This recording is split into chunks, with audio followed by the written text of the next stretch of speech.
Boy, it is cold here in Florida today, and coincidentally, it's cold up in Ottawa, in Canada, where the truckers' convoy, the Freedom Convoy, has finally reached Parliament Hill, the Canadian capital.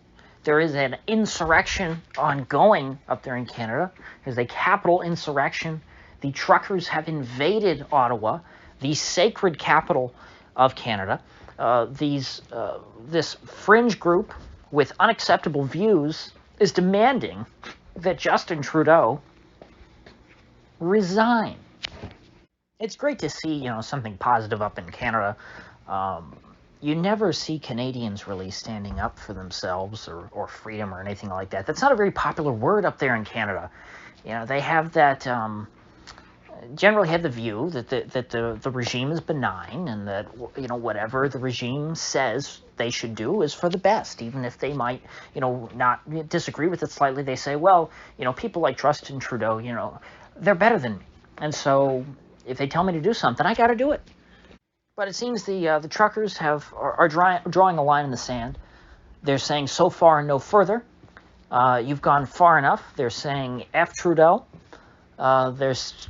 They've got all sorts of flags and slogans and signs. And they claim that they're going to camp out on Parliament Hill in Ottawa. They're going to do sort of an Occupy the Capitol, kind of like Occupy Wall Street, but up in Canada. And instead of calling for, dissolving the big banks or whatever else, Occupy Wall Street never could really figure out what they were for. They tried to have all these, congresses and meetings and things to try and hammer out a list of demands, and it never went well. But these truckers are pretty clear on what they want. They're more like the Yellow Vests in that sense. They're fed up, they've had enough, and they just want Trudeau gone. It's a simple and easy to understand goal, and I hope that they hold out. I don't know how they will be financially able. You see the Occupy Wall Street kids, they were able to hold out pretty long in Bryant Park in New York City, because most of them were upper middle class to rich kids who were supported by their parents and didn't have to work.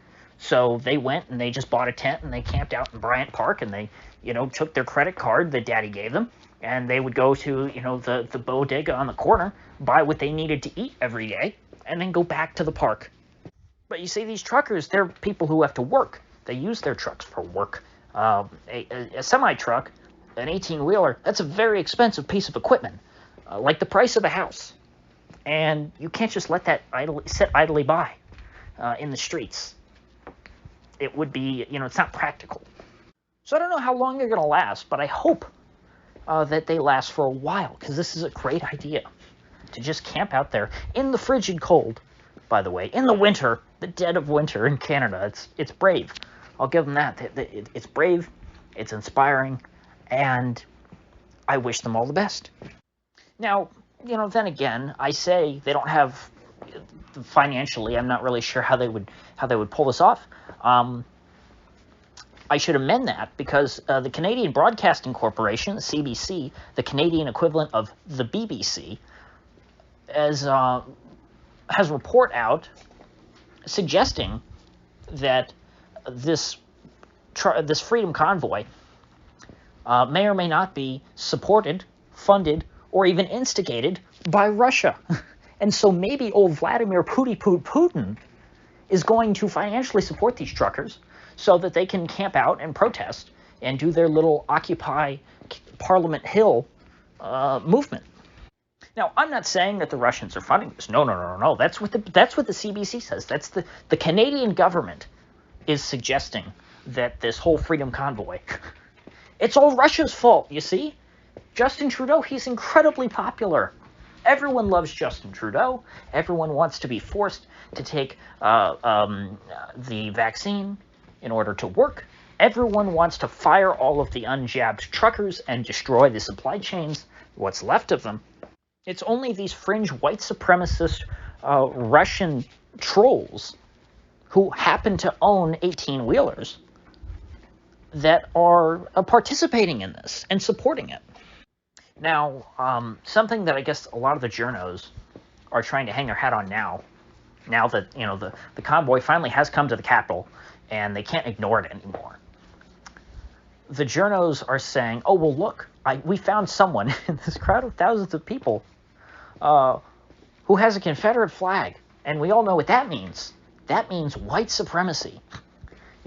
Ignoring, the last several decades of, culture in which the Confederate flag was just a general symbol for rednecks. The journos can't fathom why a Canadian person would own a Confederate flag. Or, what the cultural implications of it are, because nobody remembers life before 2014, in which the media decided to, I guess it was 2015, the media decided to torch the Confederate flag. It was weird. The Confederacy was not like this big hot-button item that, the left wanted to tear down, because, the Confederacy kind of was torn down in 1865. It's funny how that works. But before that, this was not like super controversial. People had Confederate flags all the time. In fact, where I live, you still see them because there's a lot of people who didn't get the memo in the last 6 years that, or 7 years, we're not allowed to have Confederate flags anymore. I had no idea really until 2015. Like, it never even occurred to me that someone could, that there was any kind of like racial connotation to it. In fact, when I was growing up, it was referred to as the rebel flag. Not the Confederate flag specifically. And it was, popular amongst young rednecks who were rebellious against their parents and against, modern society. It was on album covers and on the roofs of cars on hit TV shows and backdrops for stages, for rock bands. And, like, nobody remembers that. It's very strange how that happened. But, and the right has completely bought into this. The response from the right, from the journos finding one guy with a Confederate flag in Canada, is not that, people own Confederate flags, so it kind of makes sense that somebody in Canada might have one. The Republicans instantly jump to, this guy's a Fed. It's a CIA puppet. And it's like, I get it. I mean, I'm sure that the cops have people in the crowd, but it's not necessarily the case. Like, I know lots of people who own Confederate flags. Are they all Feds and they just haven't told me? I mean, I guess that's possible. But if that's the case, the saturation of Feds in American society is much more significant than even I realized. And if that really was, the case, that the Confederate flag is a dead giveaway that somebody works for the government, why would all the guys in government carry them? Wouldn't it just be easier for them to say, if everyone will know I'm a federal agent if I own a Confederate flag, so I better get rid of this? I mean, it's just a dumb argument.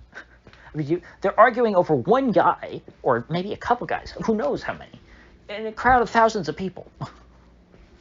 Most everybody who is holding a flagpole has a Canadian flag. I saw a few Quebec flags. I saw some Gadsden flags. I saw a Confederate flag. They're all appropriate. When you have a Confederate flag, culturally, that can be a symbol of rebellion. They don't like the government. It's not that hard to put these things together. I mean, honestly, think of it similar to how some people in other countries, although I think most of the time these folks end up being CIA puppets, sometimes you'll see folks in other countries waving American flags at protests. Now, that can mean many things. It doesn't just mean, hey, we're loyal to Washington and the American regime. And in fact, Americans, especially Americans on the right, almost never interpret it that way. They don't interpret it as, these people are loyal to Washington and they love Joe Biden. They look at it as, hey, these people like our values and freedom and what the flag represents culturally. They like hot dogs and hamburgers and Bud Light and football. And similarly, you can have a very similar phenomenon with the Confederate flag, and in fact, even internationally. A few decades ago, wasn't that uncommon because even in Hollywood, the Confederate flag was a popular symbol. We had movies like Smokey and the Bandit, or TV shows like The Dukes of Hazzard, which apparently are all now white supremacy. But I've already talked more than I wanted about all this. It's dumb. It's a dumb discussion all around. But the word Confederate keeps trending on Twitter, and so I keep having to see it. And it's a Now, beyond Ottawa, you've got cities across Canada. I saw at least Calgary and Vancouver, which are further out west. You've got Calgary's in Alberta, Vancouver's in British Columbia. I didn't see anything in Toronto, although there's probably stuff going on there. It seems like it's all over the country in Canada, and there's not a lot of people in Canada. So to gather a significant amount of people, thousands of people, in one place in Canada, in multiple places across Canada, for a cause like this, it's pretty significant.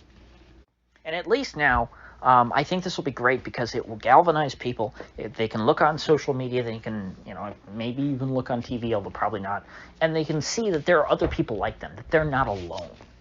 And that's really important. It's very easy to control people if you isolate them and you make them feel small and you make them feel like a fringe minority, as Justin Trudeau put it. Incidentally, Justin Trudeau happens to not be in town the day that this truckers' convoy arrives in Ottawa. He just happened to leave with his family and move to an undisclosed location, which is hilarious. He's in hiding. Justin Trudeau is gone into hiding. Now, usually, that's the part, in the revolution, when the revolution wins, because the leader abandons the capital city, and he flees. That's what happened with the Shah of Iran. When he fled Tehran, that was it. The Ayatollah was in power. So in a way, the truckers have already won. But sadly, I don't think things are going to go that easily. But hey, I'm always pretty pessimistic, or cautious, I should say. I never like to get my hopes up, but nevertheless, even if they don't succeed, they're better off for having done this than not done it. It's good to see things like this. And I hope it spreads. I hope it doesn't end here. I hope it continues and causes a lot of pain for the Trudeau regime. And I hope it spreads to the U.S., to Australia, it doesn't really need to spread to Britain anymore, maybe to Germany and France. I'd like to see the Yellow Vests revitalized, although they've been pretty well crippled by the French regime. I saw something about video being put out. They're planning to do the same thing in America. A convoy from California to D.C. I'll wait and see on that. It's one guy putting out a video on Facebook. Let's see if they can organize something like that. But hey, truckers are pretty well organized, and I'm not talking about the Teamsters when I say the truckers are organized. I mean, like, these guys talk to each other. They communicate. They've got a huge network across the country. I mean, there are American truckers participating in the Freedom Convoy up in Canada. And so it is possible to do something similar to what has happened in Canada and make it much, much bigger here in the U.S. And something similar, I guess, kind of did happen, if I remember correctly, in Australia. It wasn't nearly as big as this in Canada. I should go back and revisit some of my content on that, see what ended up happening. I said I'd do that last time, and I forgot. But yeah, like I keep saying, on this front, on the Wu Flu front, we're winning. This nightmare is rapidly coming to a close. You've got countries like Germany and Austria, yes, where things continue to get worse.